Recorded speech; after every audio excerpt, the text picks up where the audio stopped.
Hi, fourth graders. We are here on page 305 for Unit 8, Lesson 4. We are moving to triangles today. So we're discussing angles of a triangle. Remember the last lesson we looked at angles inside of a circle. Now we're looking at them in a triangle. The lesson is reminding us that the prefix tri means three, so it's easy to remember that a triangle has three angles. Triangles can take their names from the kind of angles they have. So here you can see a right triangle has one right angle, which we show by drawing a small square at the right angle. And we've been doing that anyway, so we're very used to that. Think about that for a second. Do you think a right triangle can have more than one right angle? If you said no, you would be correct because there's no way you can draw a shape with three sides that has more than one right angle. You could make it a four-sided shape and turn it into a quadrilateral, but it would no longer be a triangle. All right, let's look at this orange one here. This one is an obtuse triangle. Again, it has one obtuse angle. These are really important because this gives us the definition of the type of triangle. And if we didn't know that, we wouldn't know if it was one. Can you tell which angle is the obtuse one in this triangle? It's right up here. See how that one, the lines are farther apart from each other than this one and this one? These two are smaller, that one's greater. I'm going to ask the same question with this one. Do you think you could have a triangle with two obtuse angles? You cannot. If you said you can't, you're right. It can only have one. If you try, you can go ahead and try to draw one at home. But if you're making straight lines, and remember, all polygons have straight sides, then it will not work. Okay, now we move to the yellow one, an acute triangle. And this definition is a little bit different. It has three acute angles. Looking at this, we have 1, 2, 3, and you can see they're all smaller than 90 degrees. They're all acute angles, but the lines can still touch. It still forms a triangle, and that's because they're small. So the angles can be squished together, forming a three-sided polygon, which is, of course, a triangle. Number 1, you can also use letters to write and talk about triangles. So you probably remember from a couple of lessons ago that we wrote the name of an angle with a special symbol. It looked like this, and we made the same symbol anytime we were talking about an angle. Well, this here is the symbol that we make when we're talking about a triangle. It's just a little triangle, and it's always the same size and shape. It's just what some mathematician at some point decided, okay, that's what we're going to use when we label a triangle. So here I've labeled the triangle QRS, and I could have gone SRQ. I could have gone RQS.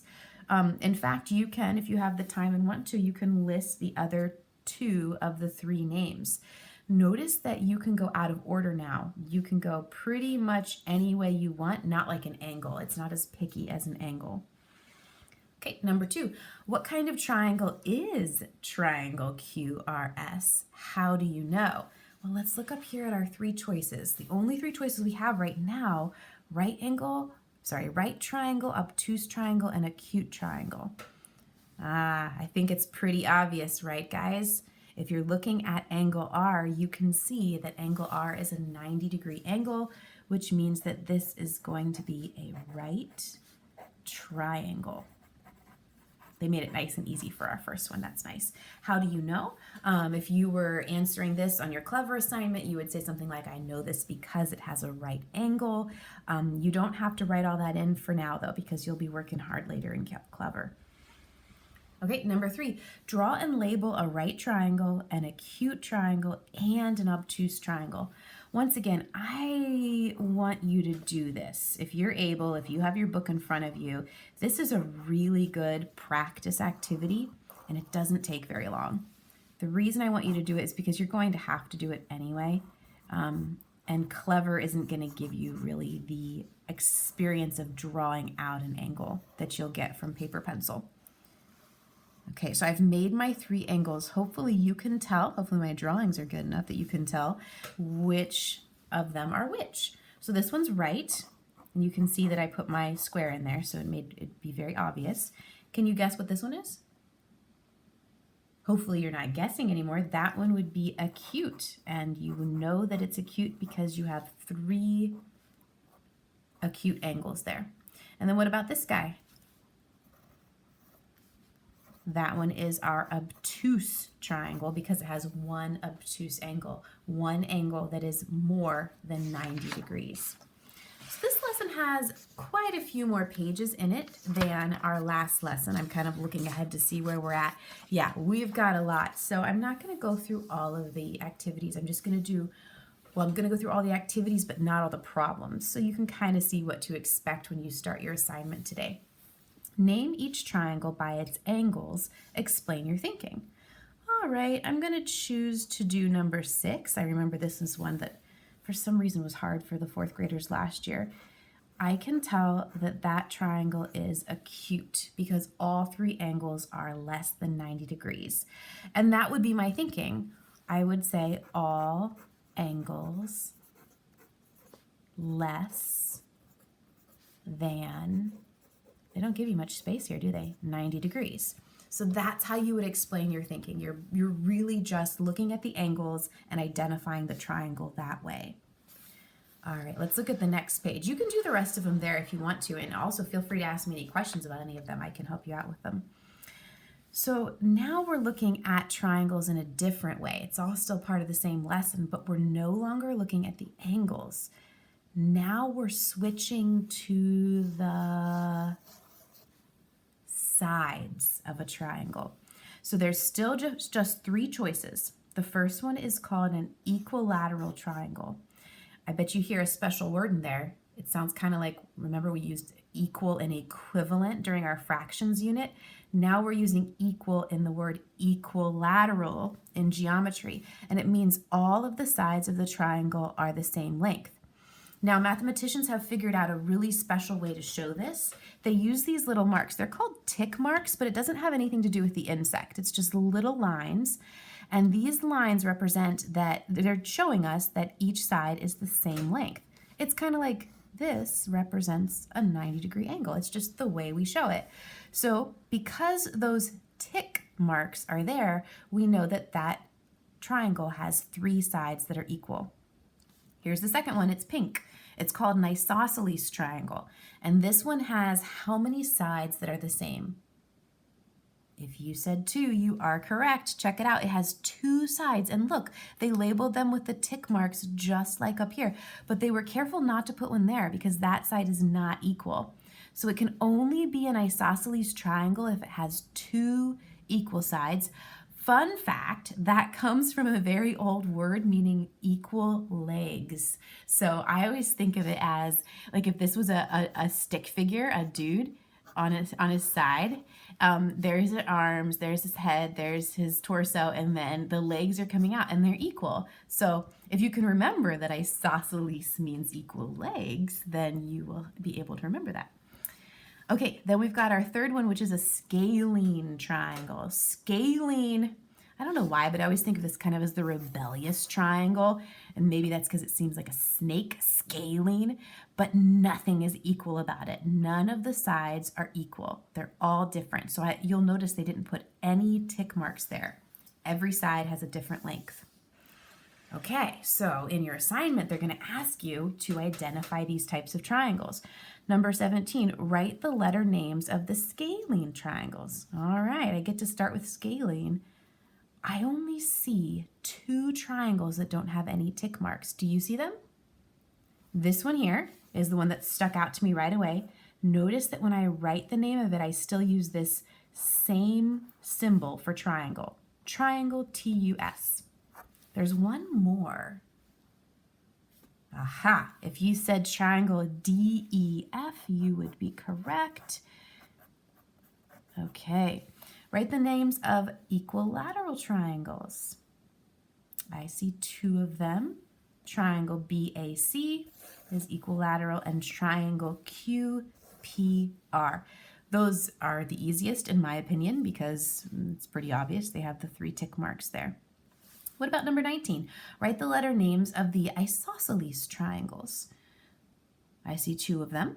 Hopefully you can find them as well. They're the ones with those 2 equal legs. So triangle HGI and triangle JKL. All right, I'm moving to page 308, 4th graders. We're going to be identifying sides of a triangle. This page is the same as the page that we did earlier, but instead of looking at angles, instead of acute and obtuse, now we're doing the sides. So I think I'm randomly going to choose this one right here, number 24. Let's look at it really carefully. What do the tick marks show us? I see 2 of them, so that means 2 sides are equal. Aha, if you said isosceles, of course I had to choose isosceles. I can't spell isosceles. Let me look back.